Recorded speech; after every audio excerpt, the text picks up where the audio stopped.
నమస్తే, welcome to I news. ఢిల్లీలో click మనిపించిన ఒక ఫోటో తెలంగాణ రాజకీయాల్లో పెద్ద చర్చకు తెరలేపింది.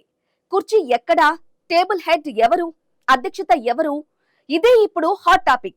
ప్రభుత్వానికి ప్రాధాన్యత ఇచ్చారా, లేక పార్టీని సుప్రీం అని హైకమాండ్ మరోసారి సంకేతం ఇచ్చిందా? ఒకే ఫోటోను పట్టుకుని రాజకీయ అర్థాలు వెతుక్కున్న పార్టీల అసలు వ్యూహమేంటి?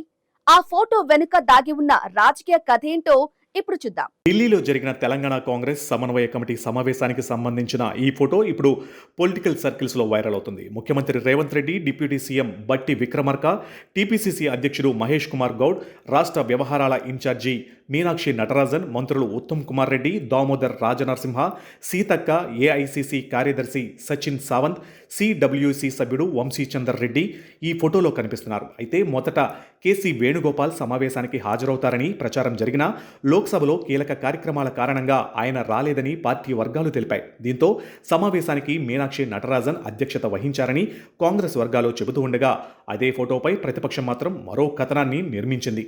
రాజకీయాలలో ఫోటోలు కూడా మాట్లాడతాయి, కానీ ఎవరి భాషలో మాట్లాడతాయి అనేది అసలు ట్విస్ట్. బీఆర్ఎస్కు అనుకూలంగా భావించే పత్రిక మాత్రం ఈ ఫోటోను పూర్తిగా భిన్నంగా విశ్లేషించింది. సీఎం రేవంత్ రెడ్డి సహా తెలంగాణ నాయకత్వానికి హైకమాండ్ ఘోర అవమానం చేసిందని వ్యాఖ్యానించింది.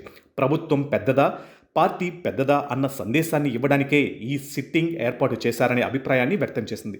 కేసీ వేణుగోపాల్, మల్లికార్జున ఖర్గే రాకపోవడం, వారి స్థానంలో వంశీచందర్ రెడ్డి సమావేశానికి అధ్యక్షత వహించారనే వాదనను తెరపైకి తీసుకొచ్చింది. దీంతో ఫోటో కంటే ఫోటోకు ఇచ్చిన పొలిటికల్ ఇంటర్ప్రిటేషన్నే ఇప్పుడు ఎక్కువ చర్చకు దారితీస్తుంది. ఇక రాజకీయాలలో ఒక కుర్చీ కూడా కొన్ని సందర్భాలలో ఒక ప్రకటన అవుతుంది, ఒక సీటింగ్ అరేంజ్మెంట్ కూడా ఒక సంకేతంగా మారుతుంది. కానీ ఫోటోలో ఎవరు ఎక్కడ కూర్చున్నారన్న దానికంటే సమావేశానికి అధికారికంగా అధ్యక్షత వహించింది ఎవరు అన్నదే అసలు విషయం. మీనాక్షి నటరాజన, వంశీచందర్ రెడ్డా అనే అంశంపై రెండు రకాల కథనాలు వినిపిస్తున్నాయి. అయితే కాంగ్రెస్ అధికారిక వివరణ ఒకటి, ప్రతిపక్ష రాజకీయ విశ్లేషణ మరొకటి. అందుకే ఇప్పుడు ప్రశ్న ఒక్కటే, ఇది నిజంగానే హైకమాండ్ ఇచ్చిన రాజకీయ సంకేతమా, లేక ఒక ఫోటోకు రాజకీయ రంగు పూసిన ప్రచారమా? ఆ సమాధానం మాత్రం కాంగ్రెస్ అధికారిక వైఖరి, భవిష్యత్ రాజకీయ పరిణామాలే చెప్పాలి. ఒక ఫోటో, రెండు కథనాలు, మూడు రాజకీయ అర్థాలు. చూసిన వాళ్లకు ఒకలా, చెప్పిన వాళ్లకు మరోలా, వినిపించిన వాళ్లకు ఇంకోలా కనిపిస్తుంది. అందుకే రాజకీయాలలో ఫోటోకు ఫ్రేమ్ ఒక్కటే అయినా దానికి ఇచ్చే అర్థాలు మాత్రం పార్టీలను బట్టి మారిపోతూ ఉంటాయి.